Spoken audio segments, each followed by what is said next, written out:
Գործք առաքելության մեջ ինչ է ասում,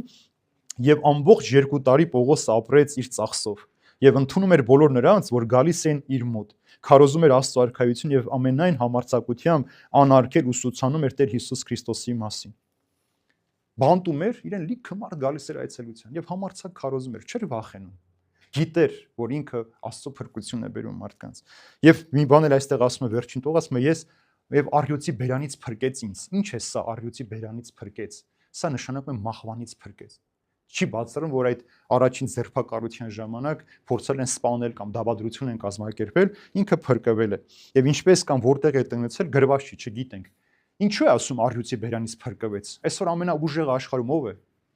Մահը։ Մահը առյուծի պես է, չէ՞, ինքը ամենաուժեղն է այս աշխարհի մեջ, ինքը աշխարհի թագավորը մահն է։ Մարդը չէ, մահն է, որ որևէ մեկին հարուստ, աղքատ, իշխանավոր, հայտնի, անհայտ մարդ հավաքում տանում է, չի սպասում եւ չի հարցնում, կարող եմ կամ չեմ կարող, անակնկալ տեղում գալիս է։ Որտեղից ենք այս տողը նաեւ իմանում, Պետրոս Արաքյալի ընթանրական նամակից, չէ՞, ասում է մեր ոսողը, թշնամին, մռնչացող առյուծի պես անդադար մեր շուրջը պտտվում է եւ հարմար պահի է սպասում այս կուլ տալու համար։ Որ մահը ամեն օր մեր շուրջը պտտվում է։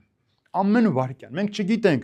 ինձ, ձեզ, որևէ մեկին որտեղ կհափշտակի, որտեղ կուլ կտա մահը մեզ, բայց ինքը մեզ հետապնդում։ Եվ ամենաուժեղն է ինքը այս աշխարհում։ Եվ ասում է մահը, Մարկոս Ավրելոսի խոսքն ասում է, մահը մեզ մի ժպտում է։ Մնում է որ մենք իրեն փոխադարձ ժպտանք։ Առանց վախենալ, ինչպես Պողոս Արաքյալն արեց, մահ, ուր է քո խայթոց, այլևս չեմ վախենում քեզանից։ Որը մահից էլ փրկեց Աստված։ Տեսեք, ոչ միայն այս մարդկանցից, այս մարդից ովքեր ուրացան, դավաճանեցին, այլև մահը եկավ Պողոս Արաքյալին, բայց ինքը ասում է, տեսեք, առյուծի բերանից, այսինքն մահվան ճիրաներից հանեց ինձ Պողոս Արաքյալն, ասում եմ, Տերը փրկեց եւ հնարավորություն տվեց ավետարանը քարոզելու համար։